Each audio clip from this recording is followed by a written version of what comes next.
Metode pengumpulan data. Jadi metode pengumpulan data ini ada dua jenis ya. Ada metode pengumpulan data sekunder sama primer ya. Kalau sekunder yang gimana? Ya, dari BPS ya, atau dari BI, Bank Indonesia.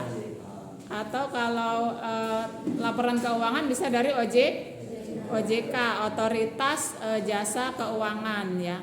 Karena ini banyak berkaitan tentang pencatatan ataupun laporan keuangan, maka data yang kalian ambil adalah data sekunder ya, langsung dari websitenya. Nah, kalau data primer gimana? Contohnya apa? Wawancara, kemudian menebar angket ya. Dalam angket tersebut ada pertanyaan ya. Jadi misalnya nasabah yang diwawancarai, bagaimana perlakuan bank dalam memberikan pembiayaan akad murabahah. Nanti ada pilihannya puas ya, sangat puas, tidak puas ya, seperti itu. Nah, itu adalah yang data primer. Nah, kalau kalian ada ketemu nasabah, mungkin bisa melengkapi juga dengan data primer ya. Contohnya ada kelompok yang mengambil tentang studi pembiayaan ya, pembiayaan syariah di Indonesia. Nah, kemudian ada menemukan satu pengguna dari pembiayaan tertentu. Nah, itu bisa diwawancarai ya, tapi hanya sebagai pelengkap ya. Jadi yang utama nanti kalian mencari data sekundernya ya. Nanti kalau menemukan ada nasabah yang menggunakan pembiayaan tertentu, mau dilengkapi dengan wawancara, silahkan ya. Setelah itu melakukan analisis data ya.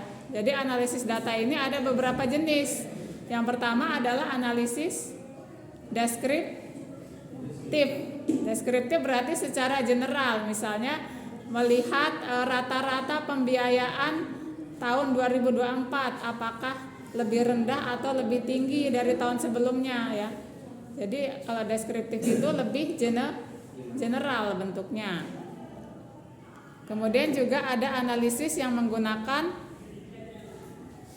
metode seperti menggunakan alat analisis EFUS ya. Sudah belajar ekonomet? Belum ya. Jadi bisa menggunakan EFUS atau yang sederhana adalah menggunakan Excel ya, Excel. Jadi di Excel itu kan bisa menampilkan grafik kan, bisa menampilkan diagram chart ya, batang yang menunjukkan perbedaan ya, pertumbuhan dari tahun ke tahun ya, atau perbedaan tren kinerjanya gimana, menurun apa semakin bagus ini ya, bank syariahnya gitu misalnya ya. Tuh, oke, itu yang ditentukan dulu untuk hari ini. Silakan didiskusikan nanti 20 menit saya minta coret-coretannya ya. Jadi seperti apa tujuannya, kemudian batasan, kemudian datanya ngambil dari mana, dan juga analisisnya mau seperti apa gitu ya. Oke. Boleh silakan.